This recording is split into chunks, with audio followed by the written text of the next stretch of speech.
All right, we're continuing on with looking at God as Mother, and we're here in Sri Sharda Devi and her Divine Play, page 370. And we're going to jump into, in a moment here, into Girijananda's recollections, the story. And so I'll give it a little bit of context. It says, another day, Girijananda tried to argue with the mother by quoting Shankara, who said liberation is not possible without the knowledge of Brahman. Holy Mother told him, my son, you have read much. You will go in a roundabout way. The master said that one would be liberated by dying in Varanasi. Later, the Swami found that the mother's statement was supported by the Jabala Upanishad. Girijananda recalled another such story. So they're talking about this idea that if you die in Varanasi, there's this understanding that you are liberated. You go straight straight to freedom. And so they were arguing, saying, how could that be? The scriptures say that you can't go unless you have the knowledge of Brahman, unless you've attained realization. You can't have your moksha, your liberation. And so Mother just corrected him, saying, no, this is a matter of experience. Actually, if you read, the master had those experiences in Varanasi, where he had visions of Shiva and the Divine Mother going and untying people's karma, untying their knots, and the souls going free. It's a wonderful notion. It's funny, it's one of those paradoxes, because you think, oh, that's all? That's easier than having to do a lifelong effort of controlling myself. Maybe I'll just move to Varanasi. But you know how those things are. It's when things like that, when you try and do them, when you understand that you're not the doer, that your karma is what takes you from place to place, and it's not quite so easy to decide where you're going to die. So Girijananda recalled another such story. In 1912, the mother came to Varanasi and stayed nearly 3 months. I was then studying Panini's Sanskrit grammar along with the Upanishads with Shankara's commentary. I was so absorbed in my study of grammar that during meditation, all those rules of grammar would flash through my mind. The grammar possessed me, and I could not concentrate on God.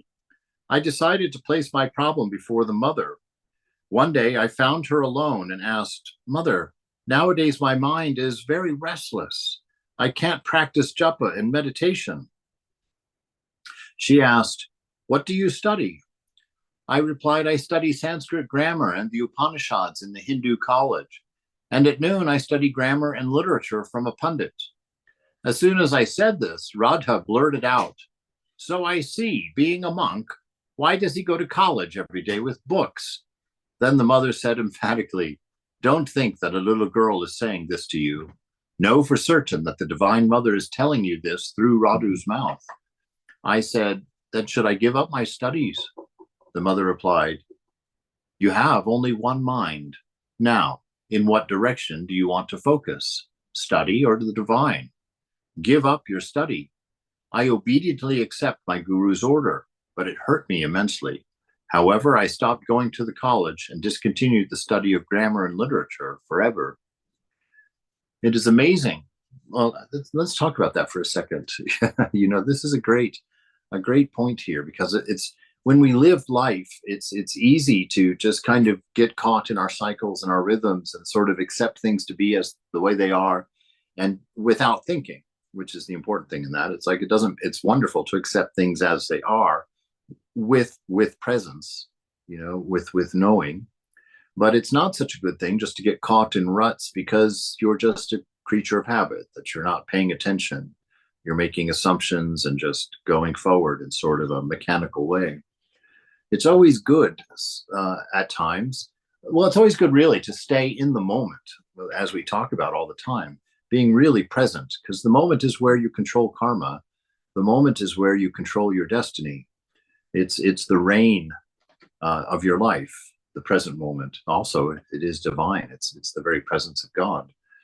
But in that being, in that awareness, in the moment, to always keep that clarity of mind.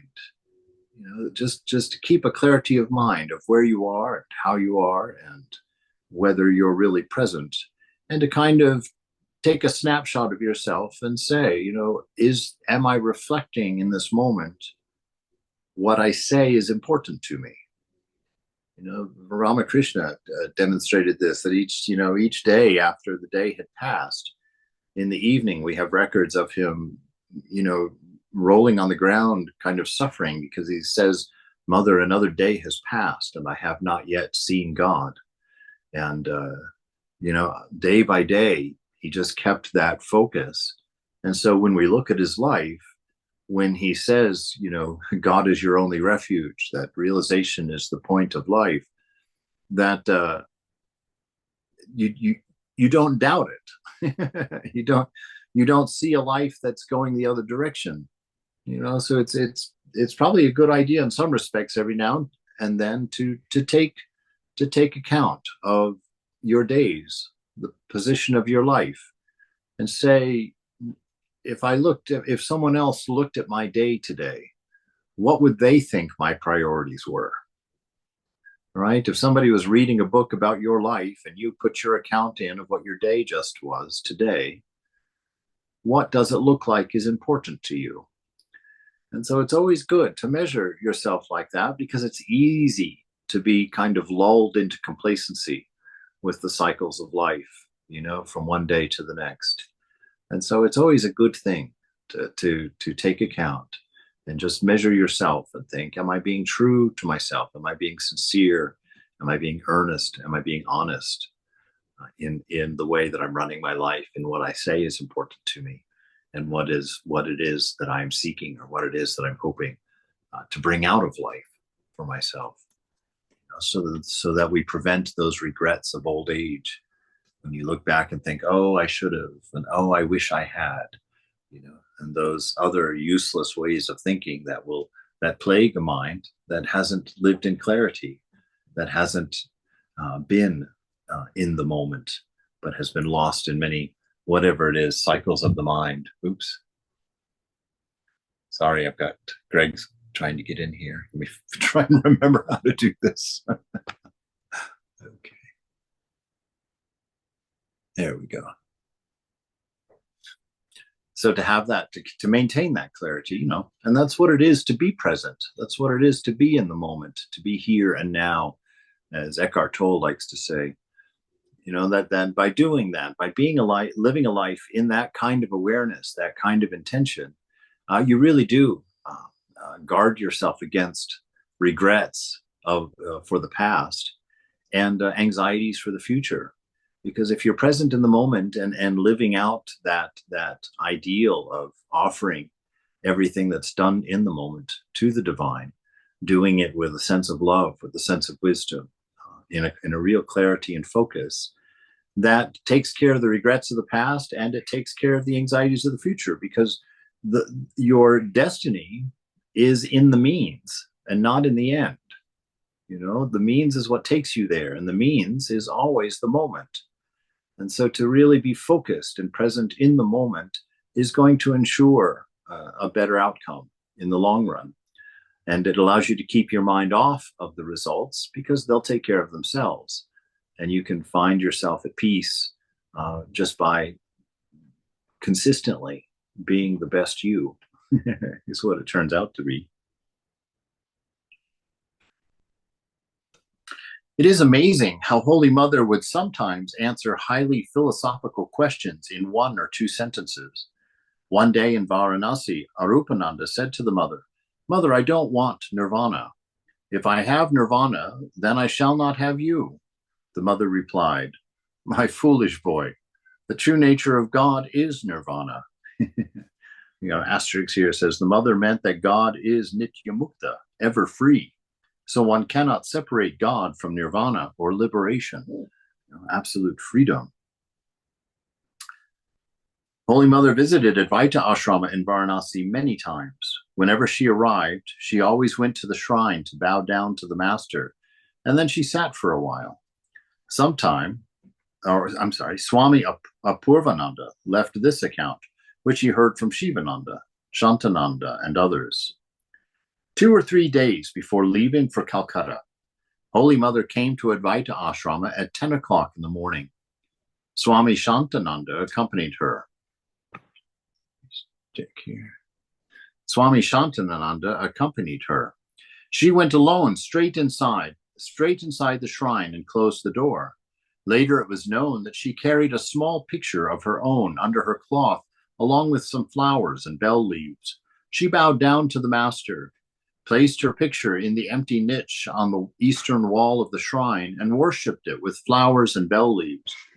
After a while, she came out and called Chandra, which was Swami Nirbharananda, the abbot of the Advaita ashram, and said, "My son Chandra, please offer a couple of flowers to this picture every day." The Swami bowed down to the mother and accepted her command joyfully. Meanwhile, the monks of both ashramas got the news that the mother had come to the Advaita ashrama, and they all came and bowed down to her. She blessed them and then returned to her residence. Now, this is kind of interesting because, an Advaita ashrama, that's really an ashrama centered around, the one without a second, and jnana yoga generally.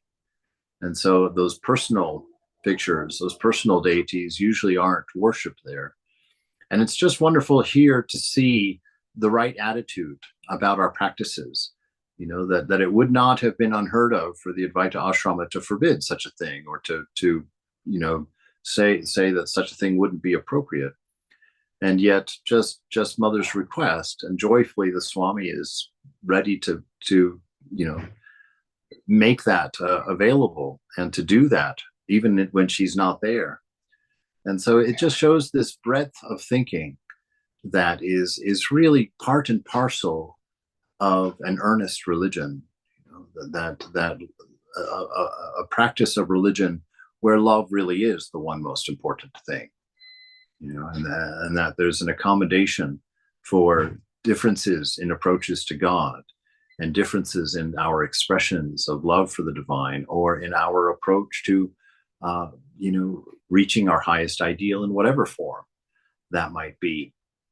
And, I love that idea. One time I asked Swami Prabhutananda at the center that I really started out in San Francisco. It was kind of funny. I was asking him what the mission statement was for the center. I was pretty new as a monk then. And I was just kind of curious if we had put one together. And he said, well, I don't know that we have a formal one. He said, but I think our practical mission is to help those who come here for help in the way that they think they need help. And I really, really, really liked that, because I think it just hit it on the head without excluding anything. It just really made it about what the person needed, what was helpful to them, and it didn't discard their own ideas of what was helpful for them, or where they were, or what they needed. And it takes away that idea of a one size fits all, conform or leave kind of approach to religion, which sadly is not as uncommon as might be good. So we see them just this kind of caring, and we should always approach it that way also, again, because it was quite unhappy, 2 weeks ago or so, in one of the comments in one of the classes, after somebody had seen the recording, and just their willingness to tell me that I'm going straight to hell without even knowing my name, having never met me. And that somehow, and that they thought that was the expression of the God of love, that would be the first thing that someone who loved me would tell me, that I'm going straight to hell. And so it just shows you how constricting our thinking can be, how small-minded we can be, and really forget what the meaning is, that God is love. The nature of the universe, even if you bypass the idea of a personal God, that the nature of the universe is love. And we can argue with that, and that's fine. But that idea is arrived at through a careful discernment of the nature of things. You look at our culture. You just look. What is every song about? What is every poem about? What is every novel about? What is every movie about? All of them are stories of love. just unabashed, one after another. And so it really shows you what is our quest in life. Our quest in life is for a pure love, to find that love that's reliable, to find that love that is a divine love, a divine in the sense that it's unconditioned, that there is no way to violate it, and that you do have a home and you do have a place, and that you are valuable and meaningful.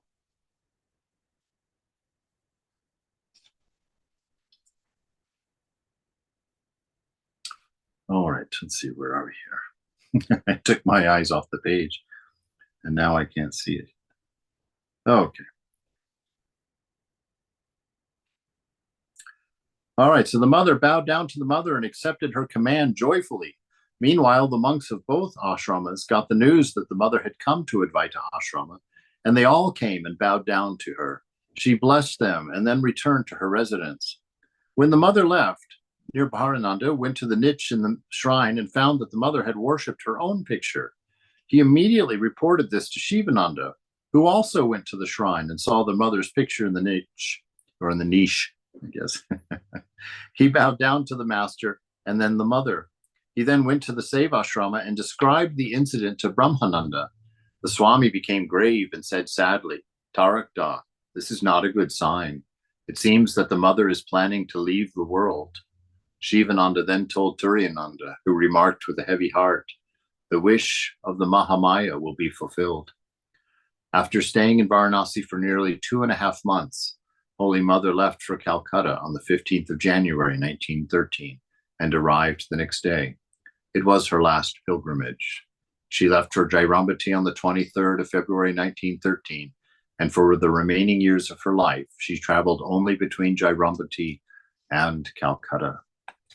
So, wow, I wasn't quite sure why they were so concerned until they said it there. That would be quite startling to understand that and see the pointing, that she wouldn't, I thought it was going to be something about how odd it is that somebody's worshiping their own picture. But, even from that angle, it makes sense because, the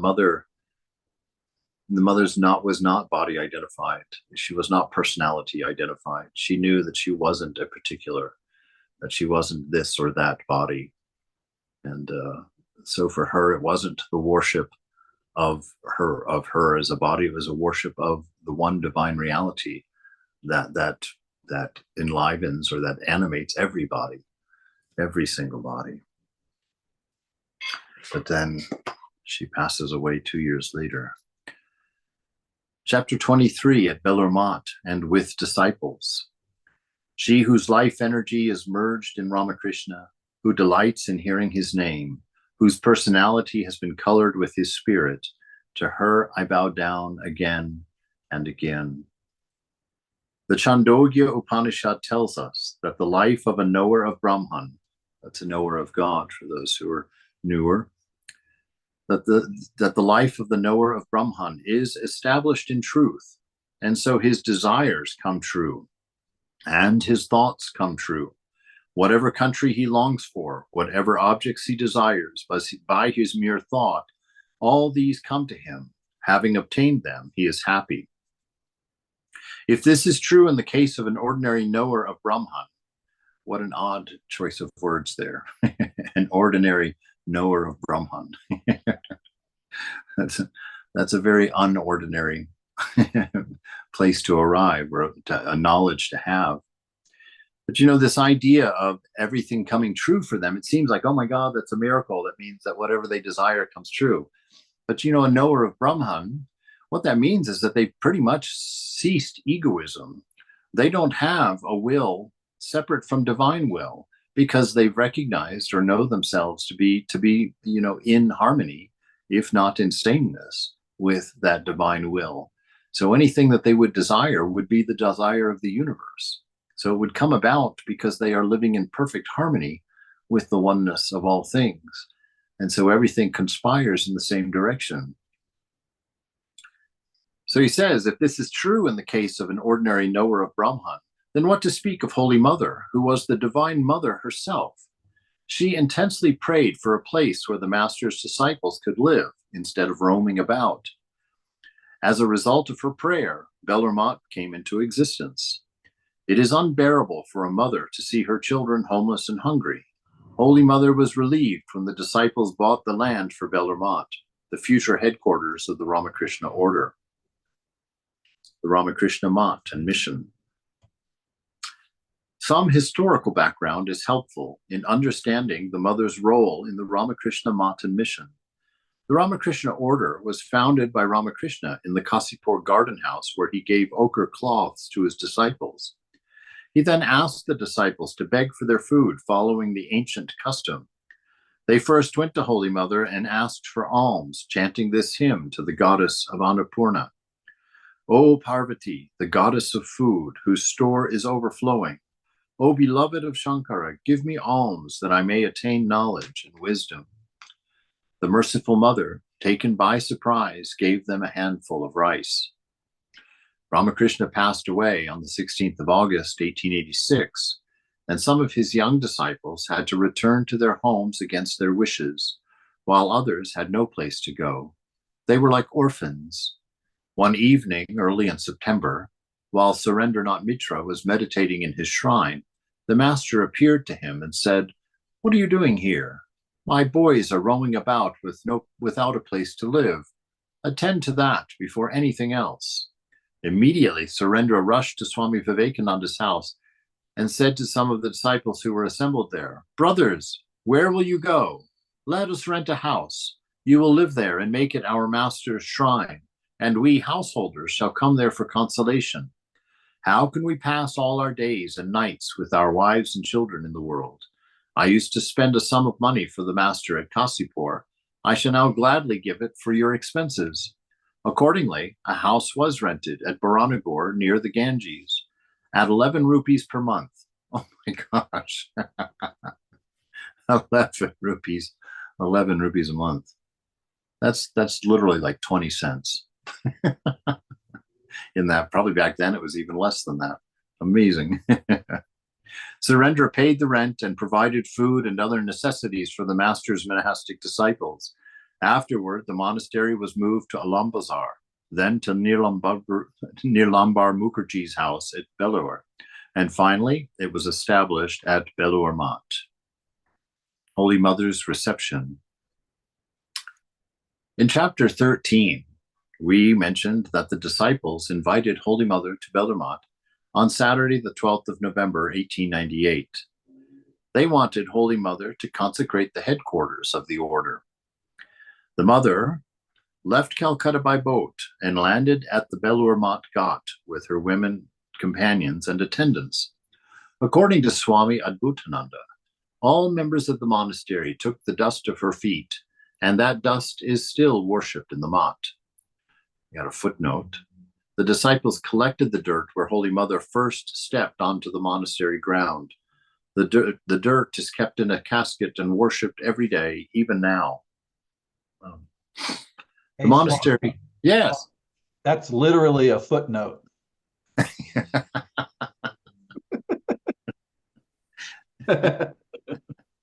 Truth has been told. The monastery diary includes this entry. Holy Mother came to see the new Math with her Thakur. Double footnote here, meaning the Holy Mother's photo of Ramakrishna. So Holy Mother came to see the new Math with her Thakur. Our Thakur was taken to the new house, and Mother performed the worship there. Thereafter, she came to the Math at Nilambar Mukherjee's house, offered bhoga, which is cooked food for the master, and took her meal. She was much pleased to see the new house. Ashutosh Mitra left the eyewitness account. Today is Kali Puja, the 12th of November, 1898. The monks of Belur Math were overjoyed because Holy Mother was coming. Swami Brahmananda arranged to set the Mangal Ghat,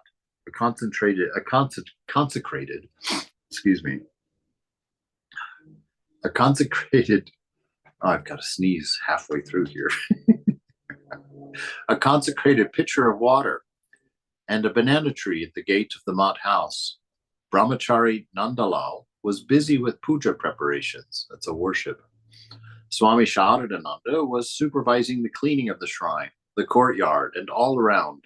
Swamiji was in his room. Meanwhile, the mother's boat arrived, and the disciples bowed down to her. The mother entered the shrine and began to worship the relics of the master. Tears flowed from her eyes, and she was in Bhava Samadhi. When that news spread, the monks began to sing, "Let us call victory to the mother, and she will take us on her lap. We have our mother, and we are her sons." They danced with drums and cymbals in the courtyard under the tree. Listening to the song, Swamiji came out of his room and joined the group. He also played a drum and danced. It was a wonderful sight to see. This whole scene. Wonderful. First of all, it'd been wonderful to have been there. But also, I kind of want to bring out a clarity on a point, because some folks that might not really have an insight to the culture and whatnot, it might be somewhat disturbing to think, oh, look, they're worshiping a footprint, and oh, look, they're worshiping, some dirt, and oh, look, they're now worshiping the mother, and now they're worshiping another man, and all these things. And in a lot of times in the Western way of thinking, we're thinking that they're worshiping all different deities. But it's important to know that for the seer of God, for the knower of God, everything points to God. So a worship of anything is never a worship of the thing itself. A worship of anything is to worship the manifestation of that which is behind the thing. When I went to the mountains this weekend and saw the beautiful snow-capped peaks there, it's the difference of just looking at the peak and just seeing a beautiful physical thing and being like, beautiful, amazing, which is never satisfying, because you want to take the peak with you, which is kind of tough to do. But when you learn to know that these beautiful mountains are manifestations of the beauty of God, of the divine behind them, and then you know that beauty, that divine presence, is the same divine presence that you find in the heart in meditation and prayer, then you know that you have it with you. That which makes the mountain beautiful is that which animates your body and your mind. That very self, the energy of the soul, the self. And so it's just, you can just see how pregnant with divine joy they were, that they were just able to recognize the divinity in all of these things that would seem rather nondescript to anybody not in the know, or not sharing in that vision. And but when you read it and understand just how everything for them was divine, how everything was an indicator of the beloved, of that one true self without a second, or God, you just see how that filled their lives, filled their minds, filled their experience, that they didn't see a world of objects that they desired. They saw a world of objects that betrayed the qualities of God, that pointed to the notion of the beloved, manifestations of wisdom, manifestations of love, manifestations of majesty, all of these things. And so to understand these things, to kind of open our minds and understand really the depth of their experience in their spiritual lives, is a wonderful indicator for us on how to live. To understand that when we look at a flower and say, oh, that's beautiful, we shouldn't look at the flower as itself, as an object, and say, oh, that's beautiful. We should understand the artist behind it, and understand what that piece of art. It's like going to an art museum. You never just go to the art museum and just look at that painting and say, oh, that's a really nice painting. When you read the little plaque next to the painting, it always has the name of the artist and an artist statement and an experience about that painting, or what its significance is. And to to understand where they're at would be to make an art museum out of the entire world. And so that right there next to the snow-capped Rocky Mountains, there'd be a little tab that says, God, in a moment of inspiration, showing his grandness and majesty, painted this over a period of 40 million years. And but that we could live, we live like this. And it does become personal. It does become a play. It does become a dance between you and life, between you and that which is life.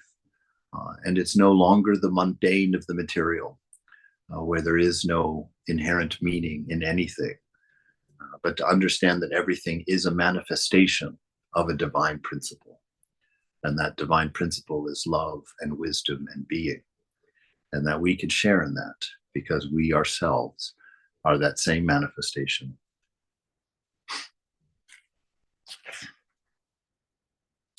So our Thakur was taken to the new house. Mother performed the worship there. Thereafter, she came to the mat at Nilambar Mukherjee's house, offered Boga cooked food. Oh, we've already read that. Where did I stop? With him dancing, with Vivekananda taking up his drum to dance and sing with everyone else in their celebration. So the next section here is called Festivals at Belur Mat.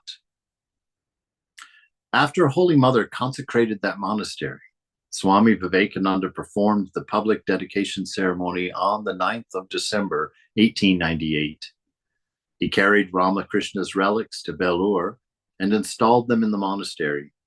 He said, "The master once told me, I will go and live wherever it will be your pleasure to take me, carrying me on your shoulders, be it under a tree or in the humblest cottage." So we know that Vivekananda was just one of the closest disciples to Swami, to Ramakrishna. And Ramakrishna tells him, puts it on his arms, "You are the one that will establish the shrine where the center of my focus, the center of my presence, or a center of my presence will be." And he says, "You just carry me on your shoulders to that place, and I will honor my promise to dwell there, to be present there, to place my presence there." And we understand that it's not an exclusive deal.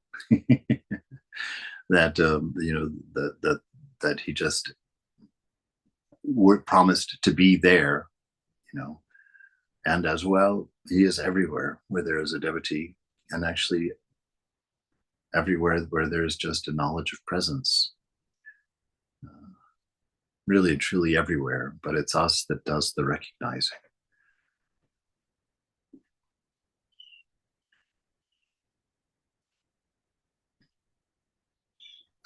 The Ramakrishna Monastery was finally moved from Nilambar's house to Belur Mat on the 2nd of January, 1899.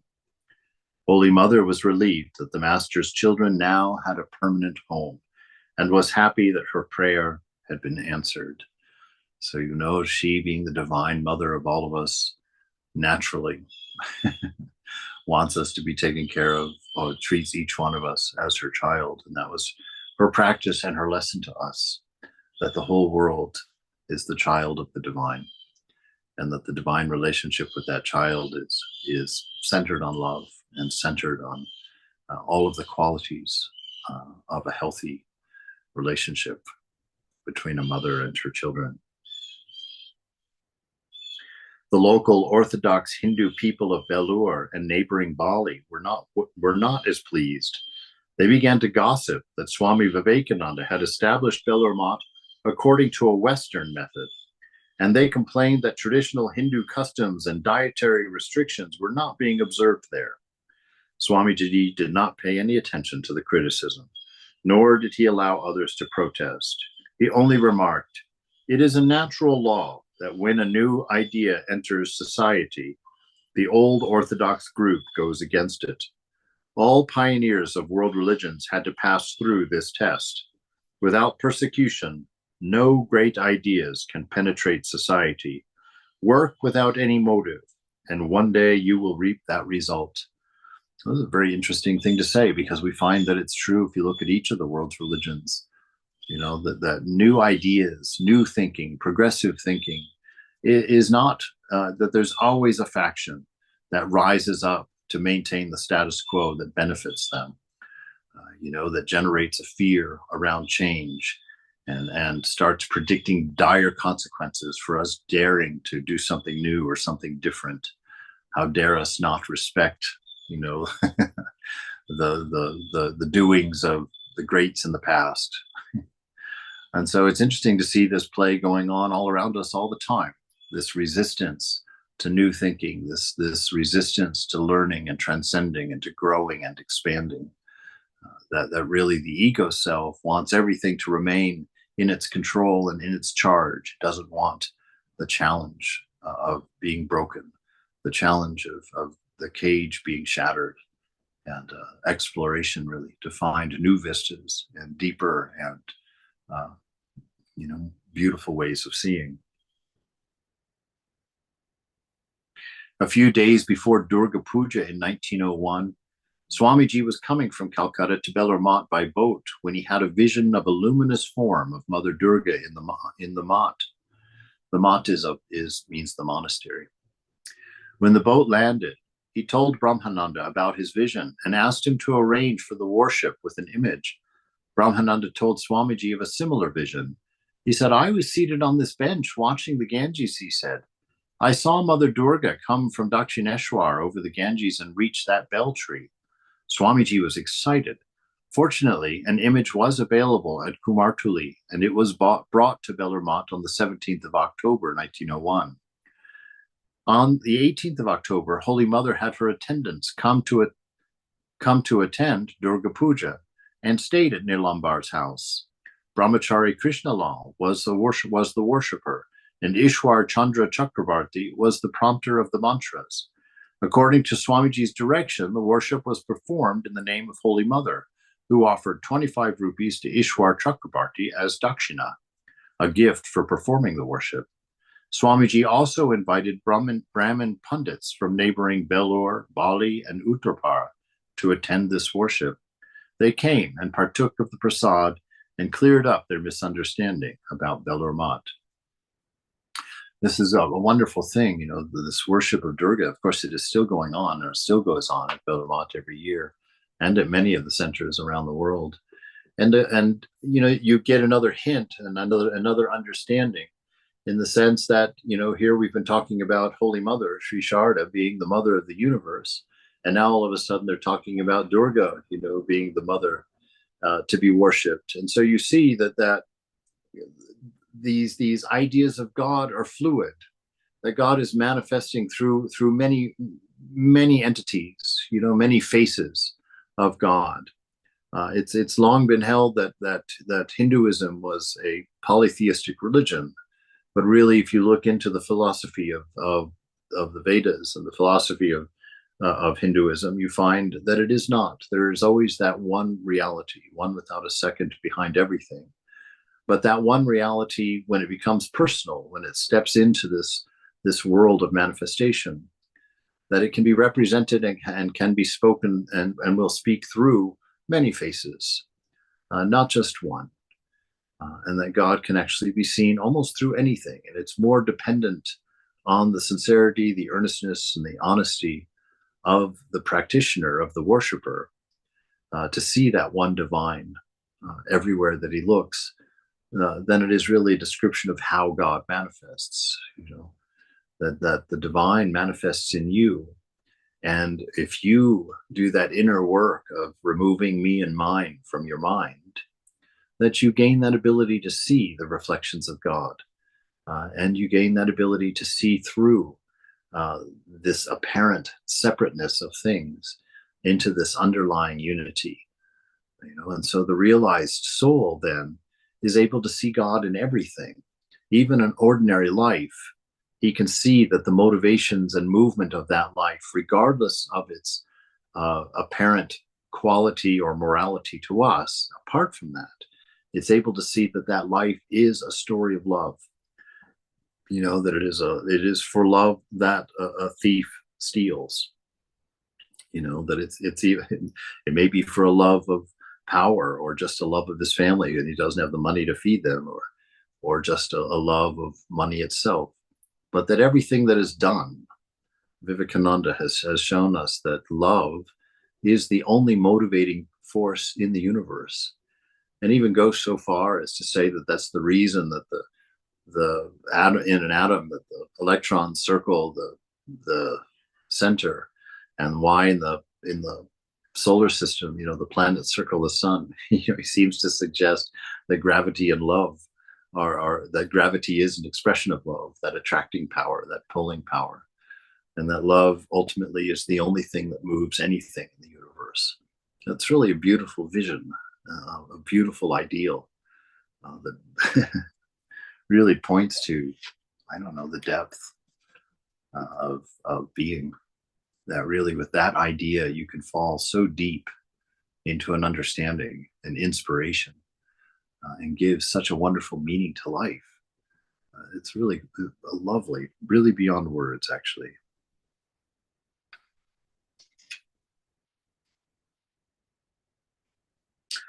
On the 21st of October, after the Vesper service, Swamiji sang some devotional songs that the Master used to sing, thus entertaining Holy Mother and others gathered there. When the immersion ceremony was held on the 22nd of October, Swami Brahmananda danced on the boat in ecstasy. Holy Mother and her party returned to her Calcutta residence on the 23rd of October.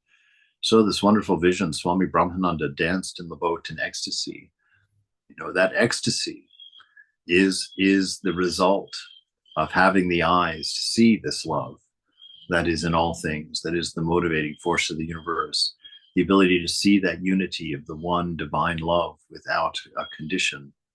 And the natural result of that is an ecstatic being, just enjoying that ecstasy, that pure love, and just getting lost in it, just being transported. 10 years later, in April of 1911, when Holy Mother returned from her South Indian pilgrimage, Swami Brahmananda wanted to give her a grand reception at Bellarmine. The long pilgrimage and rest in Orissa had restored her health. For her arrival, the entrance of Bellarmine was decorated with banana trees. Mangal ghats, or auspicious pitchers, filled with water and mango leaves, were placed at the gate. Hundreds of devotees and monks stood in 2 rows to receive the mother. Brahmananda ordered that no one should break the line and rush to take the dust of her feet. As soon as the mother's carriage reached the gate, 9 firecrackers exploded loudly. Holy Mother got down from the carriage. As she walked slowly between the rows of devotees, they chanted with folded hands, "O auspicious one, you are the source of all auspiciousness. You are the accomplisher of all cherished desires. You are the giver of refuge. You possess the eye of wisdom and a beautiful form. O Narayani, salutations to thee." Suddenly, Subodhananda came running from behind the line, took the dust of the mother's feet, and quickly disappeared into the crowd. Amused, Brahmananda cried out, "Who is he? Catch him!" Everyone laughed at Subodhananda's childlike nature. Her face fully covered with a veil. Holy Mother sat on a chair in a room on the 2nd floor of the Mott building as the monks and devotees bowed down to her. A special worship service and feast were arranged. The men devotees sat on a carpet in the courtyard, and Brahmananda asked a kirtan party to sing devotional songs. Brahmananda smoked his hubble bubble while listening to the songs. Suddenly, he lost outer consciousness. The pipe fell from his hand. He was in samadhi. That is that ecstasy, or that seeing, that experiencing of the oneness of all things. He was in samadhi for a long time, or the union of yourself with that, not just seeing it. In his case, it was probably just really being absorbed completely into it. Brahmananda asked the kirtan party to sing devotional songs. Brahmananda smoked his hubble bubble while listening to the songs and suddenly lost outer consciousness and the pipe fell from his hand. He was in samadhi for a long time. When news reached the mother, she asked her attendant to repeat a mantra in the Swami's ear. It worked like a miracle. The Swami regained normal consciousness and encouraged the singers, saying, continue to sing," as if nothing had happened. It would be a beautiful thing to see. It seems to be a rather rare thing to witness this complete absorption in the divine. It really just charges the air around the practitioner just with a real power, a real stillness that makes you almost afraid to move. We see in the places in the Gospel of Sri Ramakrishna when he would be in the room full of devotees and he would go into samadhi or have this experience. It always mentions that the devotees just sit there in a silent wonder with their mouths open, just astounded at the radiant beams of love that appear on the face of the person in this state, having this knowledge. A plate of prasad was placed before the mother. She took a little, and the remainder was distributed among the devotees by Girish Ghosh and Sharat Chakrabarti. After lunch, Holy Mother took a short rest and then left for Udbodhan that afternoon. In her honor, 9 firecrackers were set off during her departure, and thus the festival ended. What a great event. In October of 1912, Swami Premananda arranged Durga Puja in Belur Math and invited Holy Mother to attend. On the 16th of October, the day of Bodhan, the awakening ceremony before Durga Puja, Premananda was running around supervising the arrangements. In late afternoon, when he saw that the auspicious pitchers, the Mangal Ghats, and the banana trees were not yet set at the gate, the Swami told the monks, "You have not yet completed the mother's reception, so she has not yet arrived." Right? Just after the awakening ceremony, the mother arriving in a carriage along with Golap Ma, Radhu, and some other companions, the horses were unharnessed at the gate to allow Premananda and other monks and devotees to pull the carriage up to the courtyard with great joy and excitement. On the way, they shouted, "Victory to Guru Maharaj," to the great teacher. "Victory to the Divine Mother." Golap Ma cautiously held the mother's hand and helped her out of the carriage. Observing the reception and decorations, the mother remarked with a smile, "Ah, see, everything is clean and neat. We too come here dressed like Mother Durga." Just a beautiful scene that we got to see. So we'll end there for this evening. Oops, where is it?